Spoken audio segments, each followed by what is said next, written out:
Hi friends, welcome to எஸ்மா சமையல். பண்டிகை காலம் வந்துருச்சுங்க. இனிமேல் என்ன ஸ்வீட்ஸ் அண்ட் ஸ்நாக்ஸ் ரெசிபிஸ் தான் பார்க்க போகிறோம்.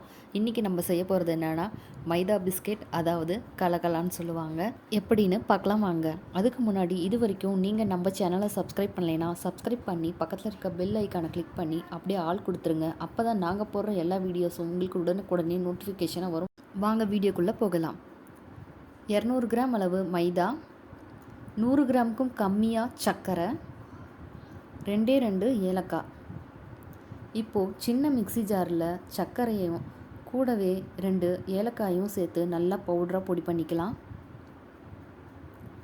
இப்போது மைதாவில் ஒரு சிட்டிகை அளவு உப்பு சேர்த்து கூடவே அரைச்சி வச்ச சர்க்கரை பவுடரை இது கூட சேர்த்துக்கலாம்.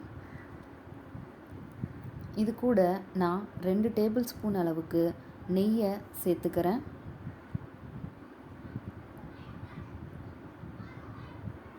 இப்போது இதை ஒரு கட்டிகள் கூட இல்லாமல் நல்லா பிசைஞ்சு கொடுத்துக்கலாம்.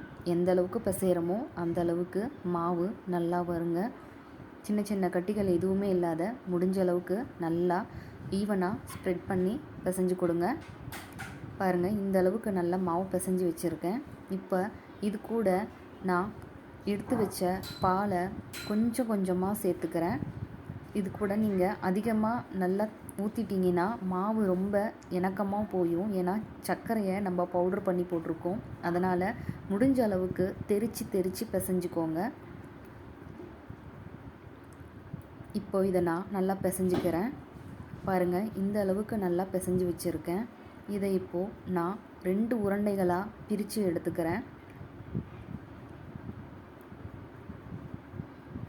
பாருங்கள், இந்த மாதிரி சைஸில் உருண்டைகளை பிரித்து எடுத்து தேய்ச்சிக்கிறேன். பாருங்கள், இந்த அளவுக்கு தேய்ச்சி கட் பண்ணி எடுத்து வச்சுருக்கேன். ரொம்ப தின்னாகவும் இல்லாத திக்காகவும் இல்லாத இந்த அளவுக்கு கட் பண்ணி எடுத்துக்கிட்டிங்கன்னா கரெக்டாக இருக்கும் மைதா பிஸ்கெட்டுக்கு. இது இப்போ எண்ணெயில் பொரிச்சிக்கலாம். கடாய் எண்ணெய் காய வச்சுருக்கேன். சிம்மில் தாங்க வச்சு காய வச்சுருக்கேன். முடிஞ்ச அளவுக்கு மீடியம் ஃப்ளேமுக்கும் கம்மியாக வச்சு மிதமான சூட்லேயே பிஸ்கெட்டை போட்டுருங்க.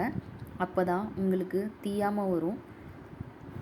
பாருங்கள், இப்போது நம்ம போட்ட பிஸ்கெட்ஸ் எல்லாம் அடியில் இருந்து மேலே தானாக எலும்பி வர ஆரம்பிச்சிருச்சு. இந்த ஸ்டேஜில் நம்ம கிண்டி கொடுக்கலாம்.